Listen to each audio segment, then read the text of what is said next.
Friends, আজকে তোমাদের সাথে শেয়ার করবো ভেজিটেবল চপের রেসিপি। তার জন্য গাজর আর বিট গ্রেট করে রেখেছি, আলু সিদ্ধ করে রেখেছি, আর একটা ভাজা মশলা তৈরি করে রেখেছি। এবারে কড়াই তেল দিয়ে দিয়েছি, তেলটা গরম হয়ে গেলে বাদামগুলো দিয়ে দিব।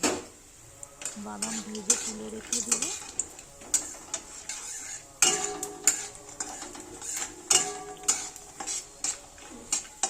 বাদাম ভেজে তুলে রাখার পর ওই কড়াইয়ের মধ্যে তেল দিয়ে তেল গরম করে 5 ফোড়ন আর গ্রেট করে রাখা আদা আর কাঁচা লঙ্কা কুচি দিয়ে আর একটু ভালো করে ভেজে নিয়ে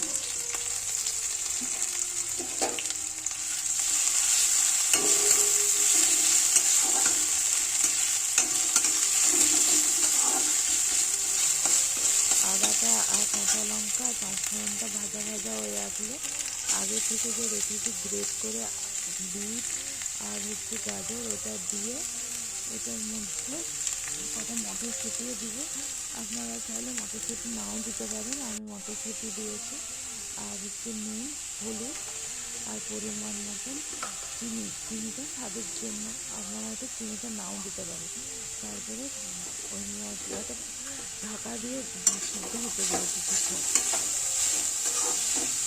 গাজর বিট মটরশুঁটি সিদ্ধ হয়ে গেলে আগে থেকে যে ভাজা মশলাটা তৈরি করে রেখেছিলাম ওটা দিয়ে আরেকটু ভালো করে নাড়িয়ে নেব। তারপরে এটার মধ্যে আলুটাকে মিক্স করবো। আলুটাকে সিদ্ধ করে রেখেছি সেটাকে দিয়ে আরেকটু মশলাটাকে ভাজা ভাজা করি।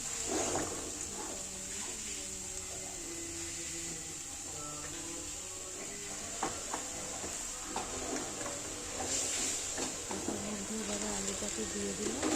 আলুটাকে দিয়ে আরেকটু ভালো করে শুকনো ভাজা করে ভাজা হয়ে আসলে এরপরে এটার মধ্যে দিয়ে দিলাম বাদাম ভাজাটা, যেটা আগে থেকে ভিজিয়ে রেখেছি, ধনে পাতা।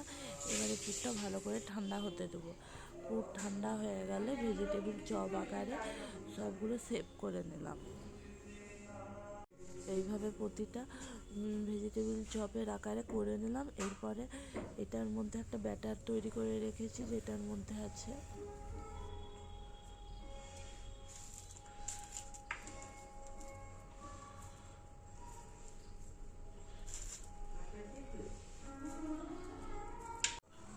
আগে থেকে একটা ব্যাটার তৈরি করে রেখেছিলাম, একটু বেসন আর কর্নফ্লাওয়ার দিয়ে, আর এদিকে ব্রেড গ্রামে গুঁড়ো করে রেখেছি।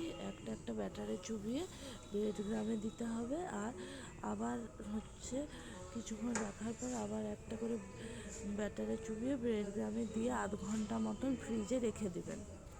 সিঁদুরটা লাগবে।